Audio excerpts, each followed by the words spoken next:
Boa noite para todos. Desculpem, gente, por que eu demorei muito hoje. Cheguei atrasada, tô chegando agora, nesse instante mesmo. Ai, meu Deus, peraí. Deixa eu desligar aqui o que está acontecendo. Cheguei nesse instante. Glória a Deus. Muito bom estar com vocês. Muito bom poder participar mais uma semana com vocês. E antes de começarmos, eu queria orar. E eu queria que nós orássemos por nossas famílias, por nossas crianças, por nossos jovens.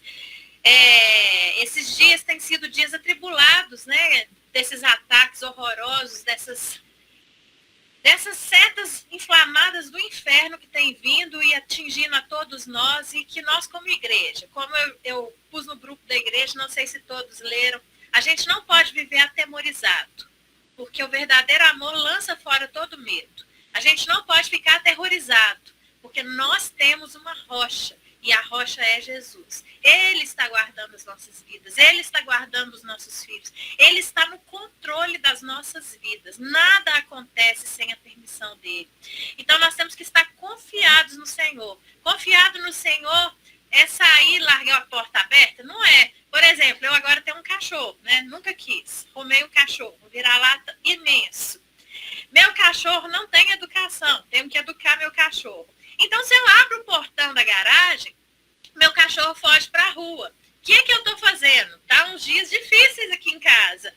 Eu tenho que prender o cachorro, sair e fechar. Aí agora eu cheguei, eu tive que parar na rua, porque eu não posso abrir a garagem, se eu abrir a garagem, o cachorro foge. Então eu parei na rua para esperar o Léo chegar, o Léo ainda não está na rua, para ele segurar o cachorro para a gente guardar. Mas isso é o quê? Isso é cuidado, isso é zelo, isso não é medo. Então, a gente tem que ter cuidado com nossos filhos, zelo, precaver mesmo, mas não viver amedrontados. Nós cremos que as portas do inferno, elas não prevalecem contra a igreja do Senhor. O Senhor está nos sustentando.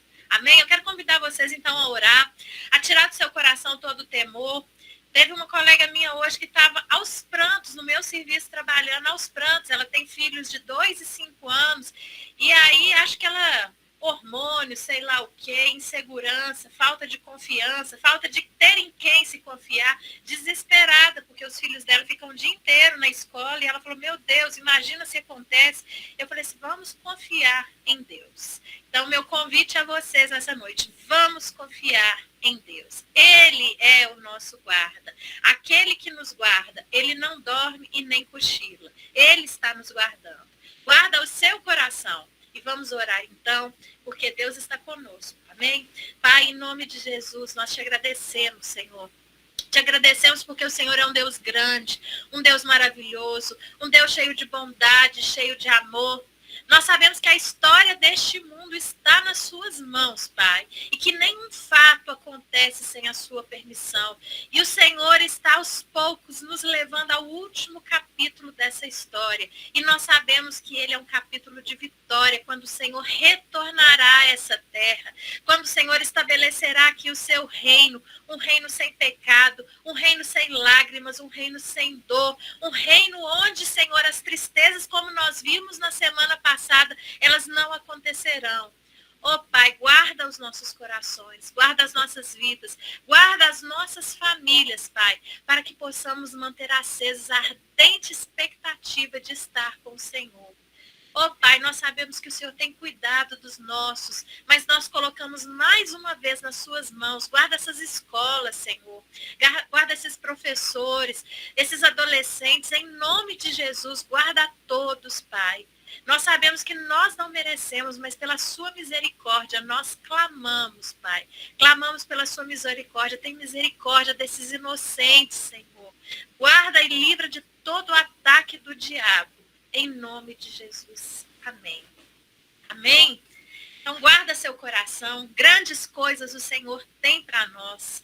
E nós precisamos de estar confiados em Deus. A gente não pode ser daquele, sabe? Eu não sou mesmo. Não sou, pela minha natureza, não sou uma pessoa assim que se entrega. Mas eu quero convidar vocês a experimentar mesmo do Senhor, o conforto do Senhor, o consolo do Senhor, a segurança em Deus, a segurança de que Ele guarda as nossas vidas. Então eu quero convidar vocês a isso, e que esses dias sejam dias mesmo de meditar na palavra, de orar, de mais intimidade com o Senhor. E eu estou muito feliz que nós estamos rompendo, né? Já estamos quase na metade do nosso livro, 5 semanas lendo este livro. Que desafio grandioso. Pelo menos aqui nesse grupo de mulheres, eu não me lembro da gente ter colocado um desafio tão grande de ler uma obra todos juntos, de estudarmos juntos, e é um desafio, é uma coisa nova. Ei, Antonella, que bom você com a gente, no grupo de mulheres. Beijo. E é um grande desafio, né? A gente conseguir vencer esse estudo. E eu acho que tem sido uma renovação. Quantos de nós ainda, quanto tempo não pegava um livro para estudar? Quanto tempo, né, não fazia dever de casa, não tinha para casa, não tinha aquela obrigação? E eu estou fazendo um curso de teologia. Voltei a estudar depois de um tempão. E aí tem dias que eu fico empolgada, tem dias que eu leio, que aí eu sou uma máquina de ler. Você precisa ver, pego, leio, estudo. Tem dias que o negócio arrasta, que eu vejo aulas, né? São aulas e livro. Aí eu vou ver a aula é 20 minutos, eu paro nos 5 minutos. Eu falo, que canseira dessa aula. E tem dias arrastados. E eu sei que na nossa rotina é assim, tem dias que você está empolgado, que você lê e fala assim, que revelação do céu, Deus está falando comigo. Tem dia que você fala assim, meu Deus, o que eu fui arrumar? Para que eu fui mexer com isso? Eu quero te dizer, persevera. Persevera. É assim com nós todos. Assim como você. E aí, Caio? Assim como você. Todos nós passamos por dias melhores e dias piores. E aí, Caio? Dias em que a gente fica empolgado e dias que a gente não está empolgado. Dias que é só na misericórdia de Deus. Mas uma coisa que é boa, da gente ter o livro, da gente ter um direcionamento para o estudo. Você sempre tem alguma coisa para falar com Deus. Sabe aquele dia que você não fala assim, meu Deus, vou falar o quê? Você tendo o livro, você já tem um argumento tanto de estudo, quanto de pesquisa, de buscar Deus. Tem dia que a gente fala assim, ai meu Deus, mas eu vou ler o quê? Vou estudar o quê? O livro te direciona, o livro já te apresenta isso. Então ele ajuda você a romper, a falar, o que eu vou falar? E nesse capítulo 5, nós falamos sobre comendo as sobras de ontem. Nós estávamos falando sobre palavra, sacramento e nutrição negligenciada, que é o subtítulo. E é interessante que ela fala sobre sacramento. Nossa igreja, nós não usamos esta expressão sacramento, mas ela é uma expressão que não é bíblica, mas é uma expressão teológica, que significa o que o sacramento? Os sacramentos são as ordenanças que Jesus nos deixou. Nós cristãos, nós temos duas ordenanças, nós reconhecemos duas ordenanças, que são o batismo e a ceia do Senhor, são os dois sacramentos. A Igreja Católica reconhece outros sacramentos. Acho que tem casamento, eu não sei se alguém aqui foi católico, é católico e conhece, mas eu sei que eles reconhecem outros sacramentos como sacramento, mas nós reconhecemos aqueles que Jesus nos deixou, que é o batismo e a ceia do Senhor. E a ceia do Senhor, ela chama aqui de Eucaristia. O que é a Eucaristia? É o compartilhar do corpo e do sangue de Cristo, como Jesus falou lá em João, no capítulo 6. Aí, quem quiser depois, leia em casa João, capítulo 6. Em João, capítulo 6, Jesus chama os discípulos e ele fala assim, quem não beber da minha carne, quem não comer da minha carne e não beber do meu sangue, este não é meu discípulo. Então, ele nos convida. E também no Evangelho de João, quando Jesus ele come a última ceia ali com os discípulos, ele fala assim, olha, vocês não mais comerão até que eu coma com vocês na eternidade. Nós, todas as vezes que tomamos a ceia do Senhor, nós estamos lembrando do sacrifício de Jesus, estamos nos lembrando que Jesus morreu em nosso lugar, que ele pagou um alto preço por nossos pecados ali na cruz, mas também estamos avivando em nós a grande esperança de um dia participarmos da ceia com Jesus, sentarmos à mesa do Senhor. Então, vocês imaginam que chique, né? Quem gosta de mesa posta, quem gosta de mesa arrumada. Nós fomos feitos para a contemplação da beleza. Deus nos fez isso. Deus fez o ser humano para contemplar a beleza. Deus gosta de mesa posta. Deus gosta de mesa arrumada. Deus nos fez... Meu pai tem uma expressão que ele usa, ele fala assim, olha, a gente come primeiro com os olhos. Nós fomos feitos para olhar coisas boas, para desfrutarmos de coisas boas. E eu imagino a mesa do banquete que nós teremos na eternidade com Jesus. Porque naquele dia haverá uma mesa, mas vocês pensam uma mesa chique, né? Às vezes a gente vai em festa, eu às vezes já fui em algumas festas e falo, que chique, aqueles lustres bonitos, aquelas taças bonitas, aqueles pratos bonitos. Eu falo, imagina na eternidade com o Senhor. O Senhor, ele é o dono da beleza. E ele nos convida a lembrar. Um dia, na igreja, a gente come lá aquele pedacinho de pão, assim, partidinho, um pedacinho de um pouquinho do suco de uva, mas na eternidade, nós estaremos ceando com Jesus. Então, o sacramento, ele nos lembra disso. Dessas duas coisas, do sacrifício de Jesus por nós e também da nossa esperança de estarmos com ele. E aqui a autora, ela vem falando nesse capítulo, que é muito interessante, que de todas as formas que Jesus pediu para ser lembrado pelos seus discípulos, e os últimos momentos dele, ele poderia escolher tantas formas, e ele escolheu uma refeição.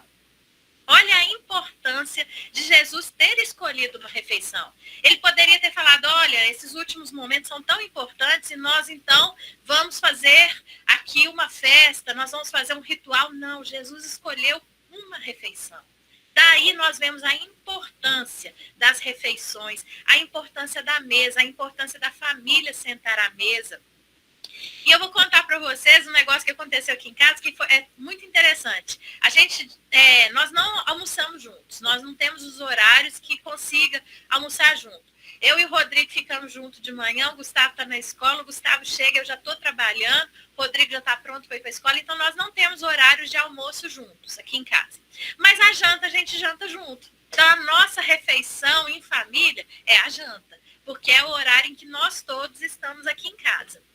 E aí, tem dia que eu faço comida boa. Aliás, sempre boa, né? Mas tem dia que agrada mais. E aí teve um dia que eu fiz uma comida boa e o Léo comeu e ficou igual uma jiboia. Já viu que a jiboia que come e incha? E o Léo comeu, ficou igual uma jiboia e falou, você tem que parar de fazer comida boa. Porque senão eu como muito. Agora eu tô até passando mal, eu não tenho idade mais para isso. Aí eu falei, então pronto, não vou fazer comida boa. O Rodrigo chegou para mim e falou, mãe, mas o que eu mais gosto é a hora que a gente janta. E ele falou isso não por causa da comida, mas por causa de ser aquele momento em que nós sentamos na mesa, os meninos contam como foi o dia deles, a gente conversa, a gente ri, a gente desfruta ali do momento em família. E refeição tem que ser isso. Nós precisamos de cultivar isso, de não comer na frente da televisão, de não comer achando, cada um come uma hora. Eu sei que no dia a dia da gente, nem sempre nós vamos poder desfrutar das refeições juntos. Igual aqui em casa, a gente não consegue. É uma refeição só que nós fazemos juntos. Mas, se é possível faça essa uma com excelência. Aqui em casa minha mesa é pequena, né? Não dá para fazer aquele mesão, mas põe coisas bonitas, né? Eu ganhei tanto trem de casamento e eu vou fazer 18 anos de casado. E eu tenho presente de casamento até hoje que eu deixei embalado, que eu não tirei. E outro dia eu estava pensando, por que eu não tirei? Tem que tirar, tem que quebrar. Mas se quebrar, quebrou. 18 anos, nada dura para sempre.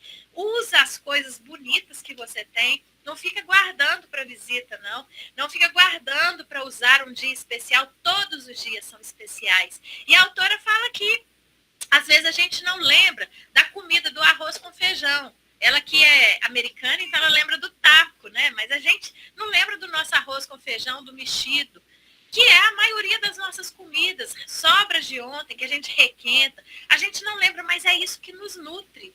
O que nos nutre não é uma parmegiana que você come de vez em quando, não é uma lasanha, não é um churrasco. São comidas especiais que marcam, que a gente gosta. Não é quando você sai e gasta um dinheirão, que hoje está pela hora da morte. Mas não são essas coisas. O que nos nutre é o simples. É aquilo ali de todo dia. Aquela comidinha de todo dia, que às vezes a gente nem lembra dela, nem acha tão boa assim, nem come com os olhos. Tem uns murundu, meu pai que falava, os murundu que minha mãe fazia.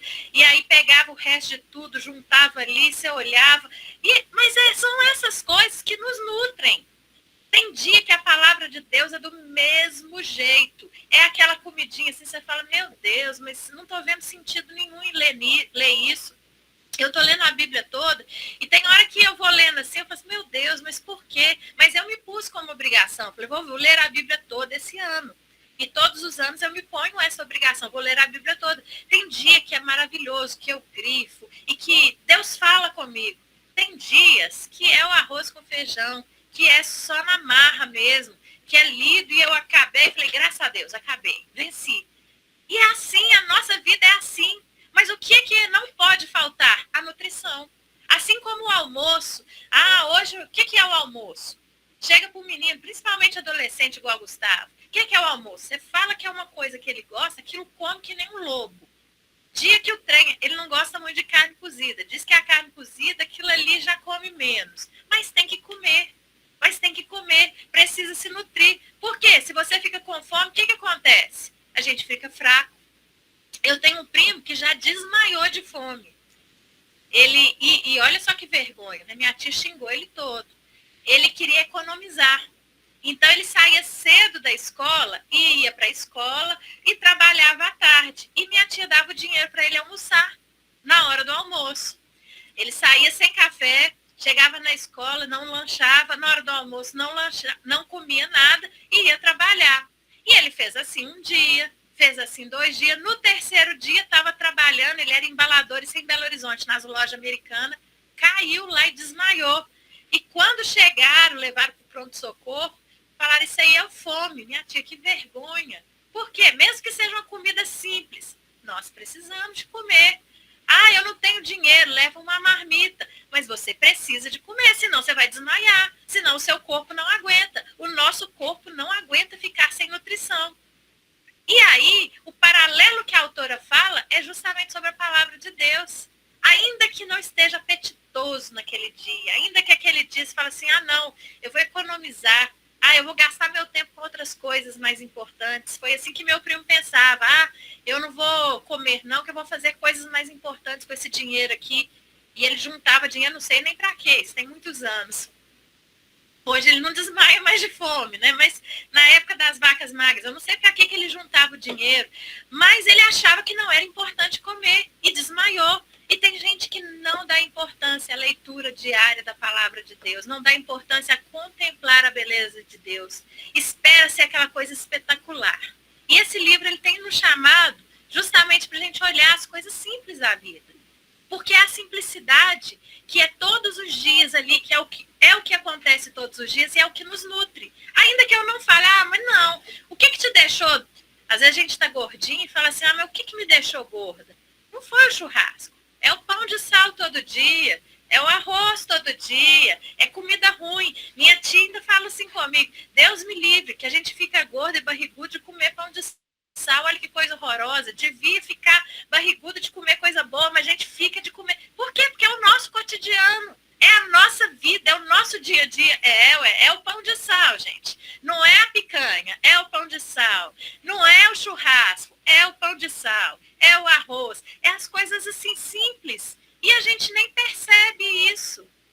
Vocês acham que não é importante, às vezes, não vou ler a Bíblia hoje não, porque hoje eu não estou sentindo de Deus. Não espera sentir, não. Leia. É isso que vai te nutrir. Eu não vou na igreja, não, porque eu tô me sentindo mal. Eu tô me sentindo, eu tô triste. Eu não quero ver ninguém. Vá. É no meio da comunhão. O sacramento diz respeito à comunhão. É a palavra e a comunhão.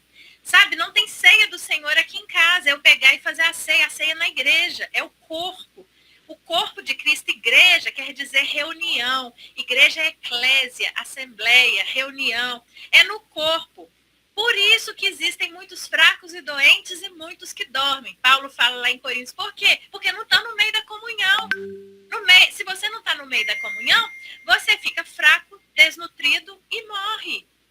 A palavra nos nutre e a Eucaristia, o sacramento, nos nutre. E onde tem sacramento? É na igreja.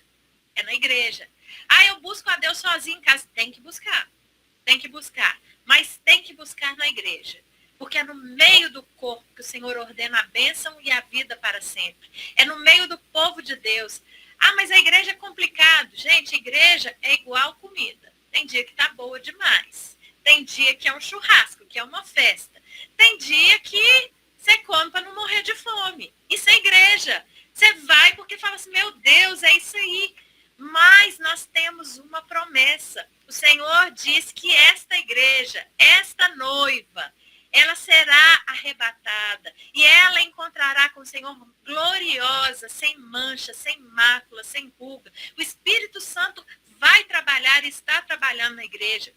E eu entendo, assim, por meio de tantas coisas que nós temos passado nesses últimos dias, que é o Senhor moldando. Vocês já ouviram aquele ditado que mar calmo não faz bom marinheiro? Tempos calmos não fazem bons cristãos. Nós precisamos das lutas, porque nós somos vaso ruim. A gente não entende só no amor. A gente fica, às vezes, lendo a história do povo de Israel e fala, meu Deus, mas viram tantos milagres. Como que adoraram o bezerro de ouro? Eles viram Deus abrir o mar vermelho. Eles viram Deus mandar maná do céu e aí adoraram um bezerro de ouro. Como? Eu digo para você, se fôssemos nós lá, faríamos a mesma coisa. Por quê? Porque nós somos da mesma essência. Nós somos um povo de dura serviço. O que é dura serviço? Um coração duro, um coração difícil. Nós olhamos só para nós mesmos. E a autora vem falando aqui sobre os hábitos alimentares. Ela faz um paralelo, e eu já vou encerrando aqui, sobre os hábitos alimentares e o mercado da fé. Sabe, gente, fast food, que é McDonald's, Bob's, Burger King, essas pizzarias, essas redes, são uma delícia, não é? Não vem falando assim, eu não gosto. Gosta. Aquele trem cheio de sazon e aginomoto, aquele trem cheio de produtos conservantes. A gente gosta daquilo, a gente come aquilo ali, mas imagina se a gente só nutrisse daquilo. O filho de uma conhecida minha, a mãe era muito preguiçosa e o menino também gostava muito do miojo com aquele pozinho. E ele ficou comendo quase 1 ano na janta, todos os dias, miojo com aquele pozinho. Uma criança. Sabe o que aconteceu com aquele menino? Desenvolveu pancreatite por conta de tanto condimento que tem naquele miojo. E aí a gente vê, meu Deus, mas é porque as coisas fáceis, as coisas assim, elas não são boas. As coisas prontas, instantâneas, elas não são boas. O fast food não é bom. Ele não faz bem. E a gente, da mesma forma, não podemos querer que chega na igreja e seja todo dia aquele arrepio, sabe aquele arrepio? E chega e chora e fala, nossa, hoje a palavra falou comigo. Olha, hoje o Senhor tocou, hoje moveu. Vão ter dias assim são importantes. Mas mesmo naquele dia em que for aquela palavra assim, nossa, pela 800 vezes eu já ouvi falando sobre a ressurreição de Lázaro. Houve 801, porque é isso que te nutre. É isso que te nutre. E nós precisamos aprender, espere um pouquinho, meu amor, a condicionar, só um instantinho, a condicionar, nós precisamos aprender a condicionar o nosso coração, a parar com esse trem de novidade, de arrepio, de emoção, a começar a viver as coisas simples da vida, a começar a viver e entender, encontrar tranquilidade, encontrar segurança naquilo que é calmo, repetitivo. A gente começar a entender que é nesse ritmo que o Senhor, vai lá, meu amor, é nesse ritmo que o Senhor fala conosco. É nesse ritmo que nós vamos resgatando em nós as coisas preciosas de Deus. É nesse ritmo que o nosso eu vai sendo esmagado. Esmagado. Porque senão nós ficamos mimados. E o Senhor não quer filhos mimados. O Senhor, ele tem um propósito muito grande para nós. E eu queria abrir agora, ó, tá faltando 5 minutos para a gente encerrar. Eu queria abrir para vocês, para alguém falar alguma coisa, comentar como que tem sido essa leitura, o que que esse capítulo falou para vocês, o mercado da fé, como que tem sido isso, sabe, aquelas pregações que todo mundo gosta, Dave Leonardo, todo mundo adora, o que que tem isso aí de Deus? Quando você está falando só para afagar o seu ego, quando você está falando só o que a gente quer ouvir, a palavra de Deus é confronto, a palavra de Deus tem que te deixar incomodado. Sabe por quê? Porque nós tem que gerar em nós. Aquilo ali tem que incomodar, sabe? Você ouvir aquilo e falar, meu Deus do céu, eu não chego aos pés disso, eu não sou assim. Eu preciso do Senhor, porque nós sozinhos não conseguiremos. Alguém quer comentar alguma coisa? Compartilhar conosco? Fiquem à vontade, gente. É bom ouvir que também está sendo bom para vocês. Para mim está sendo muito bom. Essa caminhada junto. Esse tempo que a gente tem tirado juntos está sendo maravilhoso. Melhor do que ler sozinho. Pode falar, Aline, eu vou silenciar. Boa noite, gente. Paz do Senhor. Então, muito bom. A gente reflete muito, né? E uma das coisas que falou comigo depois foi nas práticas sugeridas também, sobre a gente agradecer, né? E eu lembrei nesses dias que quando eu estava, né, ali, né, no início da caminhada com Cristo, e aí a gente fica naquela euforia, porque muita coisa é euforia, depois que você vai tendo um entendimento verdadeiro, né? E aí a gente orava todo dia na hora da refeição, todo dia a gente orava e agradecia pelo alimento, agradecia pela forma com que ele chegou na mesa, pelas pessoas, né, que trabalhou para com que aquele alimento chegasse, desde o meu marido, ao mercado, ao que plantou, ao que colheu, enfim. Então, ele me despertou e me lembrou de novo sobre isso, sabe? E eu fiquei, assim, maravilhada, porque era muito bom quando a gente fazia isso. É isso que eu queria compartilhar. São coisas que a gente tem que resgatar, né? Agradecer. A gente acha tão comum ter o arroz todo dia, ter o feijão todo dia, ter o que comer. Agradecer pelo alimento. Isso é marca do cristão. A gente não pode comer como um pagão, né? O pagão que come de qualquer jeito. Nós temos que comer como cristãos. Mas assim, um hábito eu não perdi, não. Eu vou testemunhar aqui que vocês também possam fazer nas suas casas. Todas as vezes que a gente faz compra, todas as vezes que eu estou vindo embora com meu marido, eu agradeço ele, né? Agradeço a Deus e falo com ele, obrigado, porque o Senhor tem te proporcionado a você suprir a necessidade da sua família. E isso ele recebe de bom grado, mesmo ele sabendo que aquilo é uma tarefa dele. E esse hábito eu não perdi, graças a Deus. Glória a Deus. Um hábito bom. A gente às vezes esquece, acha que tudo é natural e não é. Vamos agradecer a Deus. Vamos lembrar daquilo que é importante. Mas alguém quer comentar, quer mencionar o que tem sido essa leitura, essa jornada? Ah, gente, se ninguém vai comentar, na semana que vem nós vamos ler o capítulo 6, Brigando com Meu Marido. Esse é bom, né? Passar a paz e a obra cotidiana da Shalom, da verdadeira paz, da paz de Deus. Esse aí é bom, Lucas. Então, na próxima semana, nós vamos ler Brigando com Meu Marido e nós vamos entender um pouquinho, né, de como que é a paz de Deus. Ela é diferente do que qualquer outro método. Não é um método. É nós estarmos próximos do Senhor. Amém? Deus abençoe, que nós tenhamos uma semana de vitória, uma semana abençoada. Não desista, gente, não desista, persista, leia, procure fazer seus devocionais, procure anotar, não perca o foco, nós vamos vencer. E eu tenho certeza que nós sairemos desta caminhada melhores do que nós entramos, mais parecidas com Jesus. Amém? Um abraço para todas, fiquem com Deus, que o Senhor guarde a vida de vocês em nome de Jesus. Gisele, libera minha mulher fazer janta. Amém, boa noite. Tem que fazer janta, Yasmin. Faz janta, Yasmin. Vai fazer. Não, ele que vai fazer, ué. Tchau, boa noite. Fica com Deus. Boa noite. Tchau, boa noite.